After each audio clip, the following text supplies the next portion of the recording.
Si tenemos por ahí nuestras Biblias, como quiera también lo vamos a tener en la pantalla, pero quien quiera también leerlo en sus Biblias o en su tablet o en su móvil. No sé si tienen los meta anteojos, alguno, no, ¿verdad? Son esas gafas, ¿no? En las cuales también se conecta uno a internet. Entonces vamos a abrir nuestras Biblias en Marcos, el Evangelio de Marcos, en el capítulo 1. Estuvimos viendo, eso sí nos recordó el capítulo 4, acerca de los discípulos con Jesús en la barca, ¿no? Y esa gran tormenta. Pero ellos estaban seguros, ¿verdad? Porque Jesús estaba ahí y es el que calma las tormentas, porque Él las creó. Pero bueno, vamos a irnos un poco más para atrás y siguiendo pues en esta serie que estamos viendo y que estamos comenzando. Dice así la palabra de Dios. Entonces Marcos capítulo 1 a partir del versículo 14 al 20.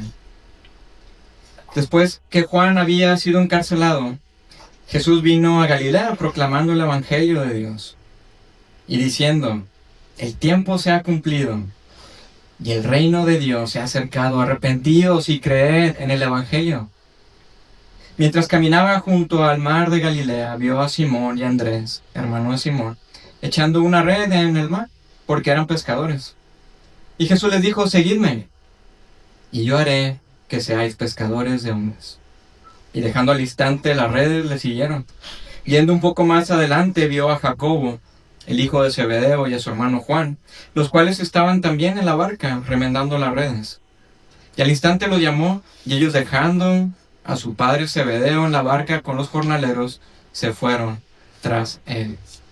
Así cortito. Esta es la palabra de Dios que tenemos ante nosotros, por su gran amor.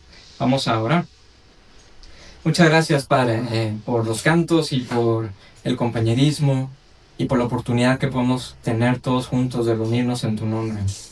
Gracias también porque tenemos tu palabra en nuestro idioma, y en la cual podemos profundizar en todas las maravillas acerca de ti y acerca de quiénes somos nosotros y qué es el mundo también.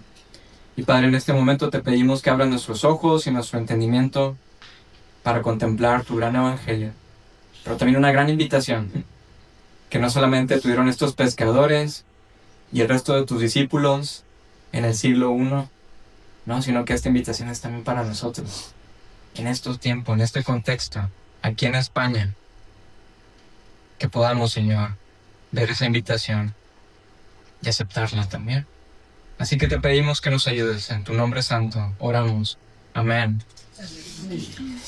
Entonces, pues sí, estamos en esta nueva serie que es Practica el Camino, y la cual pues comenzamos el domingo pasado con la reflexión de esta paz total que nos da Jesús en medio de nuestras tormentas. Y pues vimos a través de lo que nos estuvo leyendo Susi, que el mejor lugar en el cual podemos estar tú y yo es con Jesús, porque en Él hay seguridad, aún en medio de las tormentas y los problemas de la vida, porque Él nos ha prometido que nunca nos va a dejar.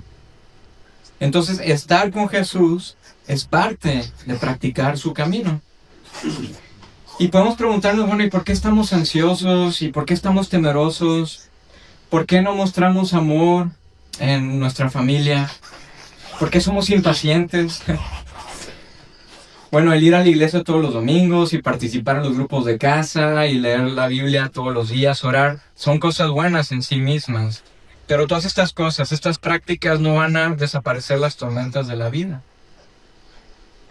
Practicando el camino de Jesús, siguiendo sus enseñanzas, tomándolas con seriedad, esto es lo que nos va a ayudar a ser transformados. Practicando su camino.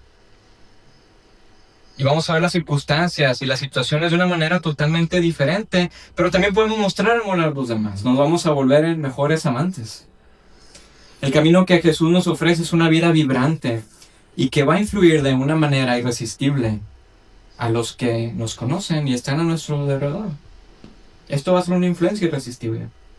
Y es por eso que vamos a estar juntos como iglesia en esta gran aventura de seguir conociendo a Jesús, y donde vamos a tomar pues siempre en cuenta la invitación de seguirle a Él como nuestro maestro y siendo nosotros sus discípulos, sus aprendices. A la par, pues estamos en los grupos pequeños estudiando el libro de Practica el Camino de John Mark Comer, donde este autor nos va a estar animando a ser formados espiritualmente por Jesús, para aprender a estar con Él, para ser como Él y hacer lo que Él hizo, ¿verdad? Nuestro Maestro. Pero puedes preguntarte, bueno, ¿qué consiste el discipulado? A ver, ¿qué es esto? ¿Por qué? ¿Qué significa? ¿Cuáles son sus implicaciones? ¿Qué requiere de nosotros? A lo mejor esto sea algo nuevo para ti.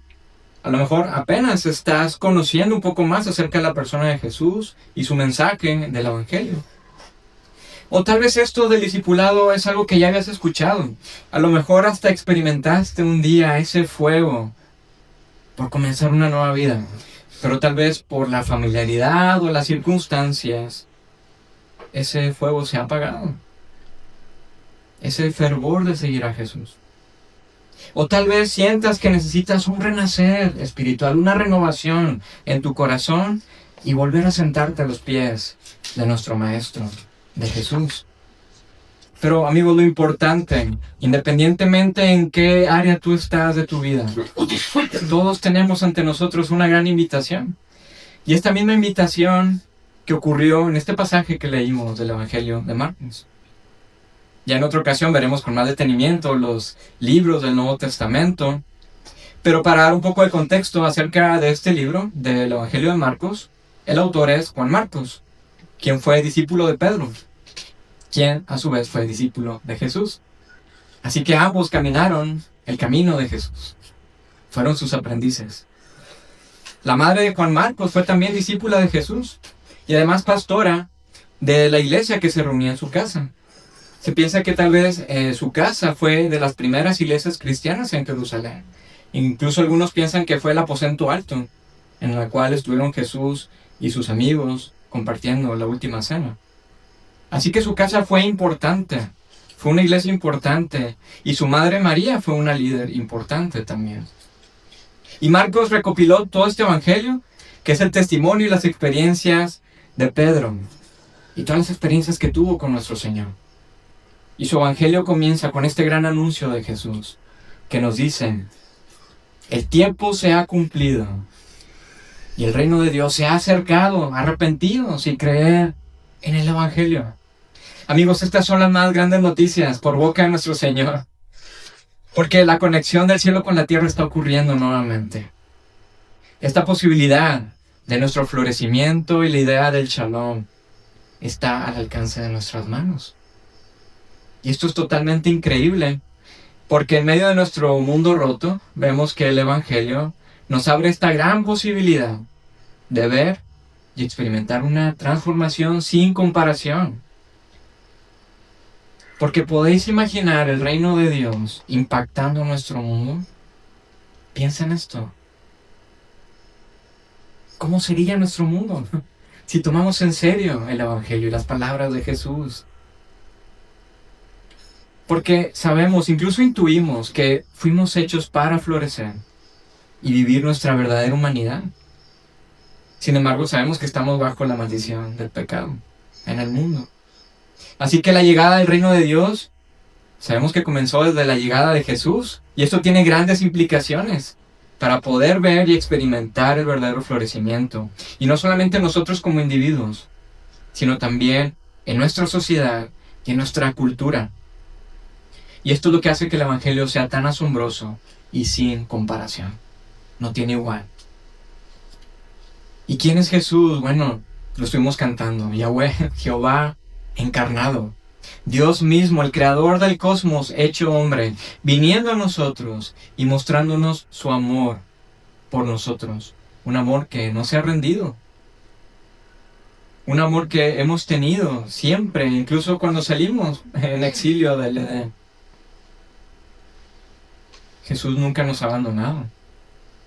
Siempre se ha estado encontrando y comunicando con la humanidad a través de diferentes formas y maneras, entre ellas a través de los profetas, que ellos decían, si recuerdas, todos decían, un día va a llegar el Mesías y va a arreglar todos nuestros corazones y nuestro mundo roto y nos va a llevar de nuevo a casa.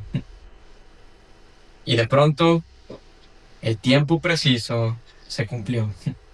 Y nos dicen los evangelios que llegó un bebé. en un pueblo de Belén, el Mesías había nacido y nos mostró su luz y verdad, como nos dice también Juan en su evangelio.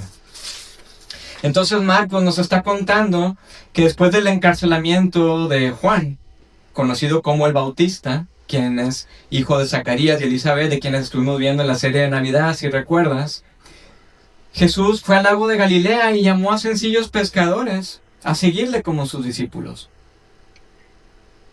Y esto que está haciendo Jesús, amigos, es muy interesante y muy importante, si es que entendemos el contexto.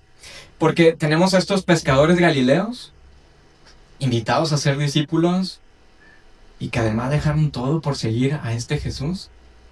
¿Qué es lo que está pasando? ¿Cómo es que este Jesús, al parecer un rabino de Nazaret, llamaba a personas y de pronto dejan todo?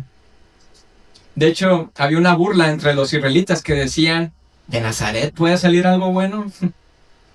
A lo mejor en nuestro contexto sería, ¿de Lepe puede salir algo bueno? ¿Verdad? No sé si es así. Así que necesitamos ir entendiendo el contexto en el que se va desarrollando esta interacción de Jesús con estos pescadores. Durante el periodo conocido como del Segundo Templo, que es entre los siglos II antes de Cristo y el siglo I después de Cristo, aparecieron escribas y maestros que interpretaban la Torá, la ley de Dios. Y en ese tiempo surgieron todos estos movimientos de los fariseos y los esenios y los saduceos. Todos estos movimientos tenían maestros, había rabinos y tenían sus discípulos. Y en esta época, en este periodo de la historia, el término rabí empieza a usarse de manera informal como una forma de respeto hacia estos expertos de la ley. Y este término significa mi maestro. Era un reconocimiento social, no un cargo oficial. En los tiempos de Jesús no existía una ordenación rabínica como lo podemos entender hoy, pero sí había un proceso muy reconocible mediante el cual alguien llegaba a ser considerado un rabino. Y este era un camino largo y exigente, y era basado más en el reconocimiento de la gente que en títulos. No había seminarios, no había diplomas, pero sí había una formación muy, muy intensa. Y esta formación comenzaba desde los 5 o 6 años, donde los niños varones judíos comenzaban a aprender la Torá, en lo que se llama la Bet Sefer, la casa del libro. Esta casa estaba construida al lado de la sinagoga y era dirigida por un escriba a tiempo completo. Esto es como si fuera la primaria, la Bet Sefer. Y ya para los 12 o 13 años, todos estos niños que estuvieron en la casa del libro ya habrían memorizado toda la ley. Esto es Génesis, Éxodo, Levítico, Número y Deuteronomio. ¿Podéis imaginar esto? Para los 12 o 13 años ya sabían todos estos libros. Es interesante, por ejemplo, conocer por el Evangelio de Lucas, que no sé si recuerdan cuando Jesús se pierde de sus padres y de pronto lo están buscando y van al templo de Jerusalén y lo encuentran debatiendo con todos los maestros de la ley. Todos los que le escuchaban estaban asombrados por lo que Jesús decía. Y Lucas nos dice que Jesús crecía no solo en estatura, pero también en sabiduría y en gracia ante Dios y ante los hombres. Así que tenemos la Bet Sefer, la casa del libro, que es como si fuera la primaria. Y después de este periodo tenemos el Bet Sefer, que es después de este periodo de Bet Sefer, de la casa del libro, la gran mayoría de los estudiantes regresaban a sus casas y aprendían el oficio de la familia o ayudaban pues en las tareas del campo. Jesús, por ejemplo, sabemos que él siguió el oficio familiar, que era la albañilería. Y esto es albañilería, es la palabra. Y esto es muy significativo, por cierto. Realmente la palabra es albañil. Pero los mejores estudiantes pasaban a otro nivel de educación, que es la Bet Midrash, que es la casa de estudios, donde estos chicos continuaban aprendiendo, y para la edad ya de 17 años, no nada más habían memorizado el Pentateuco, los primeros 5 libros de la Biblia. No, ya habrían memorizado todo el Antiguo Testamento, para los 17 años. Y luego los mejores de los mejores se postularían para ser aprendices de un rabino. Esto no era cualquier cosa, esto es como si entráramos a las más prestigiosas universidades como Oxford o Harvard. Pero tú buscabas a tu rabino, no al revés. Y si el rabino, un maestro reconocido en tu pueblo, veía que tenías las aptitudes y la inteligencia, entonces te invitaría a seguirle. De ahí en adelante tu vida entera giraría en torno a 3 metas, que lo estamos viendo en el libro también, ¿no? Es estar con tu rabí, ser como tu rabí y hacer lo que tu rabí hizo. Así que tenemos los niveles de educación, ¿no? La Bet Sefer, que es la casa del libro, la primaria, y luego la Bet Midrash, que es como si fuera el bachillerato. Pero ya después, si eres el mejor de los mejores, buscas ya a un rabino. Y tu doctorado entonces sería que tu rabí impondría sus manos en tu cabeza, te bendeciría y daría la autoridad para ir y hacer discípulos, continuando el más grande legado de enseñar la palabra de Dios a otros. De hecho, había una bendición judía en este tiempo que decía: estarás cubierto con el polvo de tu rabino. Esto quiere decir que estás tanto tiempo con él que te vas a parecer a él. Pero bueno, entonces, ¿qué pasa con Jesús? Volvamos un poco a lo que nos dice Marcos. ¿Qué pasa con este Jesús? ¿Quién impuso sus manos sobre él? ¿Quién le dio la autoridad? De hecho, todas estas eran las preguntas que se hacían los fariseos y los maestros de la ley, porque ellos se sorprendían al ver la autoridad con la que enseñaba y también la gran sabiduría que tenía, pero su gran habilidad en el manejo de la ley de Dios. Más aparte, claro, todas las señales y prodigios que él tenía, que él exhibía. Y entonces, volviendo a esta historia que nos cuenta Marcos acerca del comienzo del ministerio de Jesús, cuando Juan el Bautista fue encarcelado, vamos viendo que esta intersección que nos está diciendo Marcos es muy importante y profunda, no es un simple relleno literario, porque todos los detalles que encontramos en los evangelios son interesantes. ¿Qué sabemos de Juan el Bautista? Bueno, él tenía discípulos también, y que él bautizaba y predicaba el arrepentimiento de pecados. Cientos de años atrás, el profeta Isaías ya había hablado y dicho que Juan prepararía el camino del Mesías. Así que cuando Jesús tal vez tendría 30 años, fue con Juan, quien era un profeta y maestro reconocido, para bautizarse. Y si ya has escuchado la historia, ¿sabes lo que ocurrió cuando Jesús sale de las aguas? Nos dicen los evangelios que se abren los cielos y el Espíritu Santo desciende sobre Jesús como una paloma, y una voz de los cielos declara de Jesús: tú eres mi Hijo amado, en ti me he complacido. Todo esto que está ocurriendo es asombroso, porque Jesús recibió la más grande imposición de manos. La autoridad que Jesús recibió es la del Padre. Su autoridad viene de los cielos. En su bautismo Jesús fue ungido porque es el Mesías. Y comienza su ministerio y su más grande obra de albañilería, que es la construcción del reino y de nuevas vidas.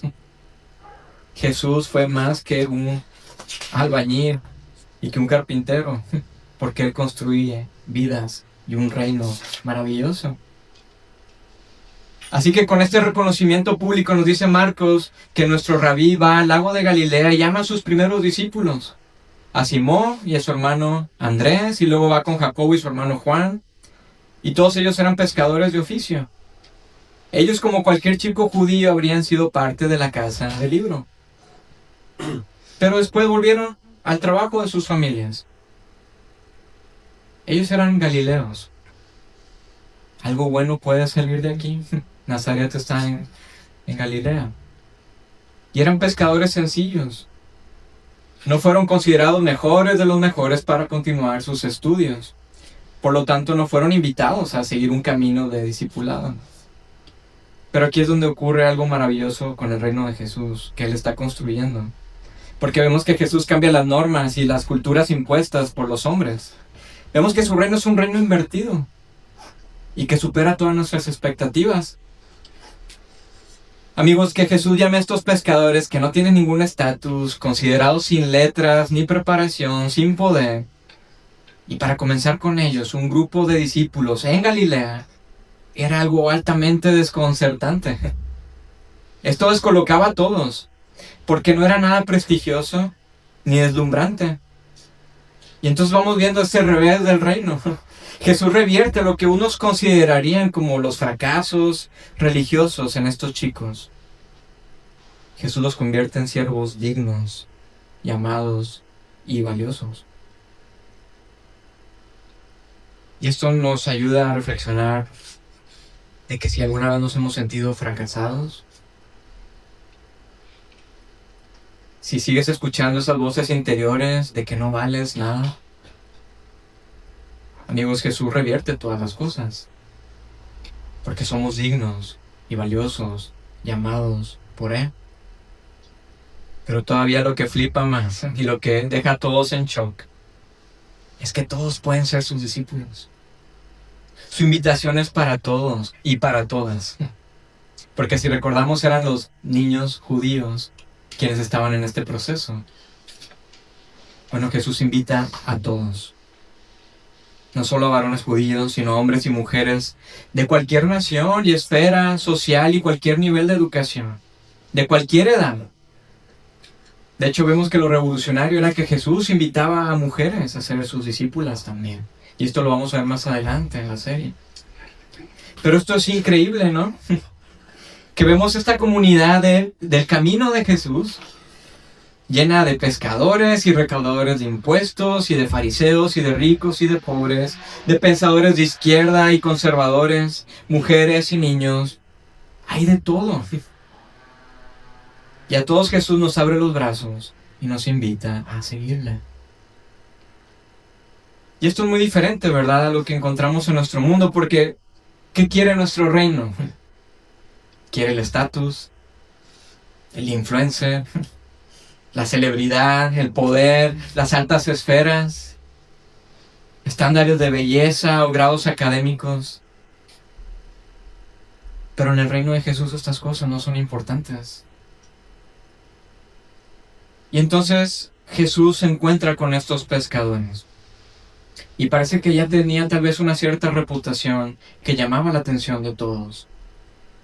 La noticia de este rabino nazareno ya había recorrido toda Galilea y los alrededores. De hecho, Andrés, hermano de Simón, y Juan, hijo de Zebedeo, ellos habían sido discípulos de Juan el Bautista. Y ellos habían escuchado de Juan el Bautista el testimonio de que Jesús es el Cordero de Dios, quien viene a limpiar los pecados del mundo. Así que Jesús se acerca con estos pescadores y les dice: seguidme, y yo haré que seáis pescadores de hombres. Y nos dice el texto: y dejando al instante las redes, le siguieron. Y esta es una invitación muy interesante, pero también era lo más maravilloso, porque Jesús está llamando a personas a una aventura de transformación. No solamente para pasar información a sus discípulos, no, sino que los está llevando a algo mucho más grande que ellos mismos. Llama mucho la atención que Jesús les dice que lo sigan. Esto es que los está llamando a un proceso, a caminar juntos, a un crecimiento, no a algo estático. No les dice: bueno, chicos, estos son los 5 puntos claves del éxito. Tampoco les dice: bueno, este es el secreto para ser feliz.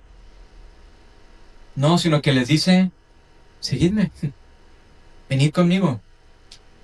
Y esto es llenarse del polvo de su rabino, como decía la frase. Vivir con él, interactuar con él.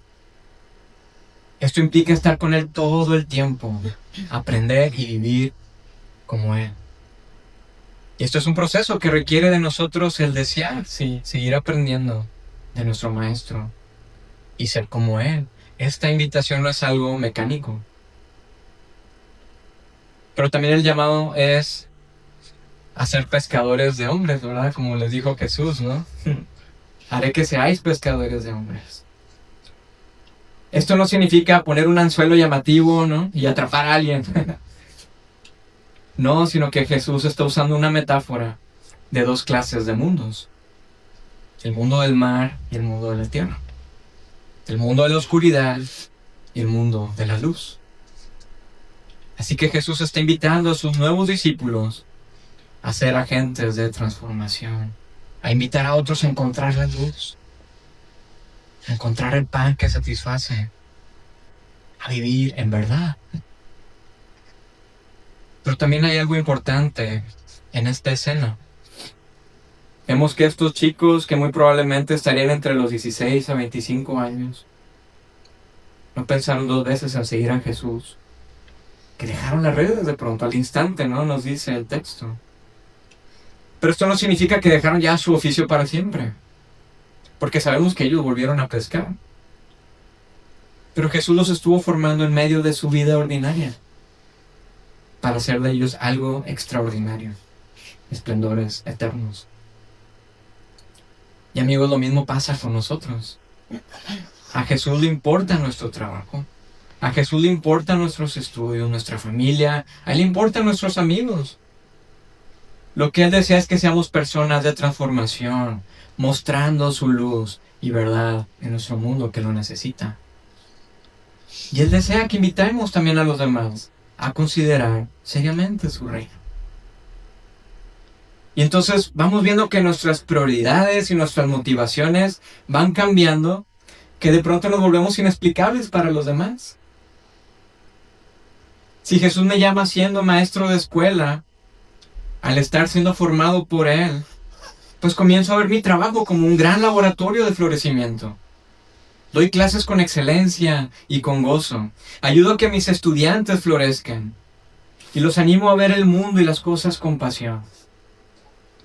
O si soy llamado siendo un servidor público, hago las cosas con integridad y con honradez. Tomo con seriedad la responsabilidad de mi trabajo. Hago las cosas con ética y con empeño. Lo mismo pasa ya sea un artista o un estudiante, una ama de casa o siendo vecino, en mi soltería, etc. Así que amigos, esta aventura de discipulado, al aceptar la invitación de Jesús, no vamos a ser los mismos.